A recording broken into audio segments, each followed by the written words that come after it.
Good afternoon. If you come after the food, you come after great speakers and videos like that, I always say, you know who your friends are. Thanks a lot.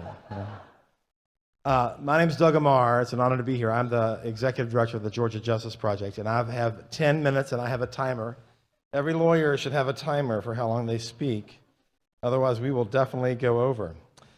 And I'm here really to talk about a couple things. Really one thing, but I want to do a sort of tell you who we are and what we do. Many of you know who we are, but let me see if this clicker works first. Oh, it does. It's great. Technologies, that's great.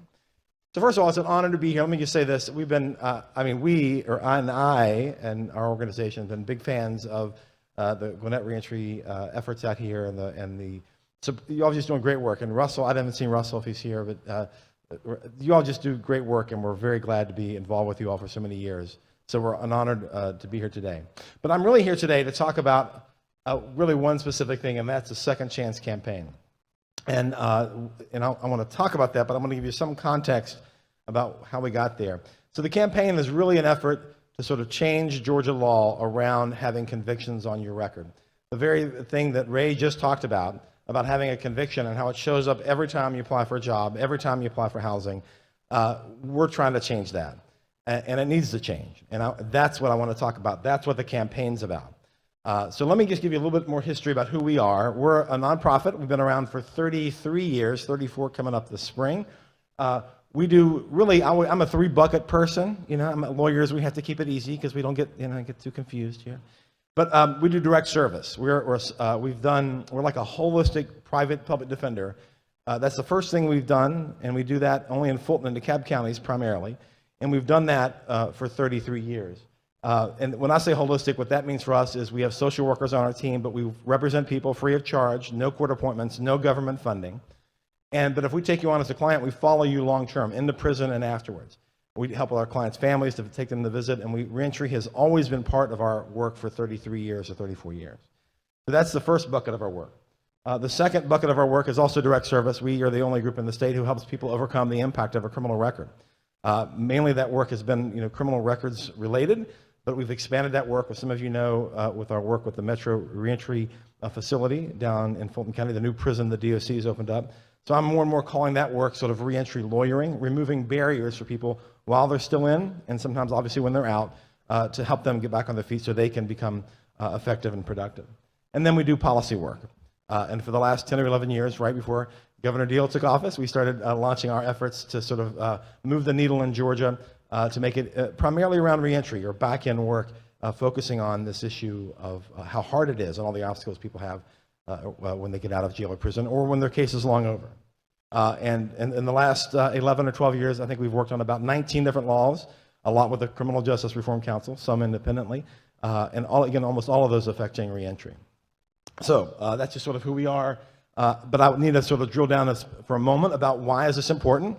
Most of you all in the room know this, so I know I'm preaching to the choir, but if you have a criminal record in Georgia, if you have a criminal record, it can impact you in many ways. The two main ways we see, again, what Ray talked about, are employment and housing. The two biggest things people need when they're getting back on their feet, whomever you are, those are what you need to be stable. But having a record, and a record is if you've ever been arrested, if your fingerprints ever ran across the pad, and the GCIC has a record of you sent up to the FBI, that is a criminal record, and when that record happens, it can impact all these things: housing, occupational licensing, voting, immigration, adoption. I just talked to a potential client the other day in the office. He and his wife, who works for the Department of Justice, couldn't adopt. They were trying to adopt someone actually in their family and couldn't because of his criminal record. He had 4 or 5 convictions 20 years ago, and he couldn't adopt because of that. So this is an issue that we see all the time. So if you have a record, it affects you in lots and lots of ways. Again, you all know that. I'm preaching to the choir. So let's talk about Georgia. If you have a record in Georgia, what happens? First of all, in Georgia, we are one of only 10 states in the country, one of only 10, that if you have a conviction, that record of a conviction is on there forever.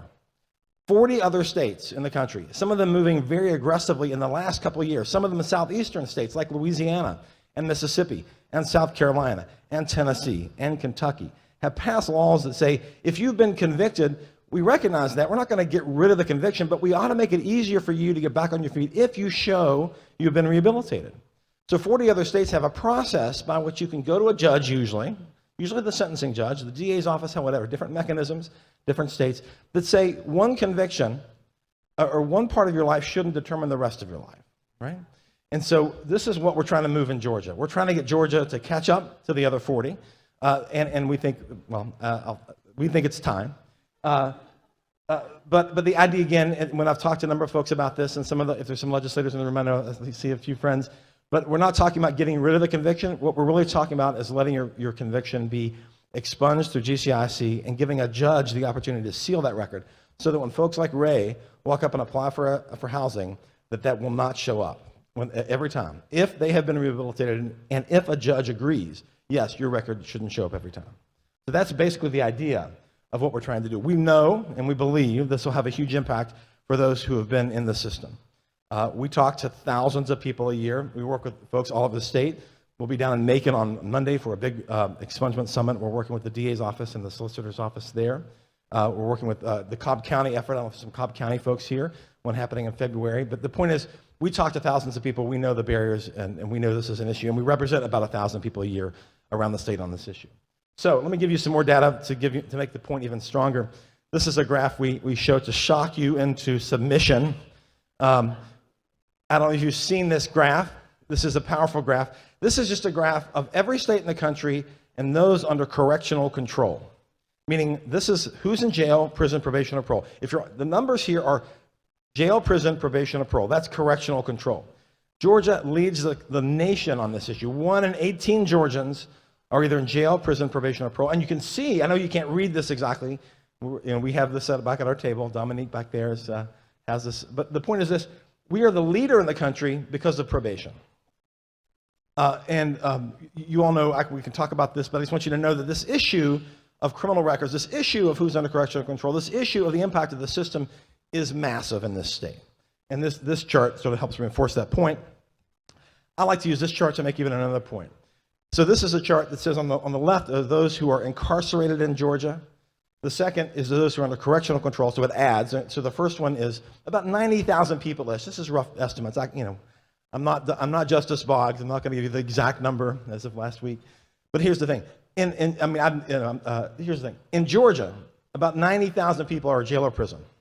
If you add probation to that, you get up to about 430,000 people, right? That's misdemeanor probation and felony probation. So 400 and some thousand people. People who've been arrested and or convicted, along with that number, is 4.2 million Georgians. And that number is from GCIC. 4.2 million Georgians have been arrested or convicted in the state. So when you think about the impact of the system, we in our experience for 30 years, and those of you all know, this issue of folks who have been once arrested, once convicted, or just getting out of jail or prison, those issues are so hard to overcome, and the numbers are so big for the state. 40% of working age adults in Georgia have a criminal record. Now, we hope to expand the law. We are working very tirelessly on this issue. Some of you in the room know, some of you hopefully have met with, or our team has met with. But just to make this, to say what the idea here is, again, is that somebody's criminal record, if you show a period of rehabilitation, then we believe that the state really should honor that and allow folks to get back on their feet by not having that record permanently impede their ability to get jobs and housing. Again, prosecutors, judges, police will always be able to see this record. The record will still be there. But the process by which someone can have that not show up every time, that they try to do things that we all try to do, jobs, housing, education, that's the idea. That's what most states have done, and that's what we want Georgia to do. We know that there's data out there. We have some slides in the back on this, but there are studies that show when states have done this, it increases public safety. If people can get jobs and housing, they're less likely to commit crime. It actually increases income for families. It increases tax base. A number of studies around the country have documented this when specific states have passed these laws. So, and again, we believe this is the right thing to do, and it makes sense. So you say, great, Doug, you've sold me. I'm sold. I saw the big numbers. I get it. I'm here. I believe. What do I do? Well, you can sign up for the campaign. Now, what that means is that we have a campaign. The first time in our office, that we've been around for a while, we've never done a campaign. The campaign is not bill specific. I'm not asking you to support X, or Y, or Z bill. The idea of the campaign is we want you to sign up to say, we believe in this idea. Georgia should do this. How can we help? If you sign up, we will put you on a mailing list, let you know when bills are coming up, let you know who to call and when. As I speak, I think there's almost 7 different bills on this issue alone. One dropped this week, as a matter of fact. We are working on a bill, by the way, with a number of folks know. But the point is this is not bill specific. We'll let you know when these bills are hitting various committees, and you can call your legislator, you can call email your legislator and say we support this idea. You can also show up. We have 2 days at the Capitol. Some of you know and partners in some of this effort. For the last 9 years, we have sponsored an event we call Justice Day. It's the only time at the Capitol when there's a criminal justice effort. When I started showing up at the Capitol about 10 years ago, I didn't realize that nobody was having a day of focus on criminal justice, so we started that effort, and now we have over about 40 different organizations that are partners. Had 500 people show up last year. That day is February 27th. You can come and help us and push for these kinds of issues and these kinds of laws on that day. You can also show up on February 11th, which we're calling Second Chance Day at the Capitol. We're meeting at Central Presbyterian right across the street, and we're going to push specifically on these bills. Whatever bill gets closest to the line, again, we are not right now focused on whichever, we want a bill to get across the line, and we think there's a chance for it to happen. So these are ways you can help. All right. This is some of our contact information. Again, it's an honor. I'm hopefully right on time. Where's Rachel? Rachel, I'm right here. Rachel, are we good? I'm wrapping it up. So it is an honor to be here. I'll be sticking around for the rest of the time, and I just really commend this effort up in Gwinnett. I commend all of you, former friends or old friends and new friends alike, who are focused on this issue to help make Georgia better for those who've been engaged with the system. Thank you so much.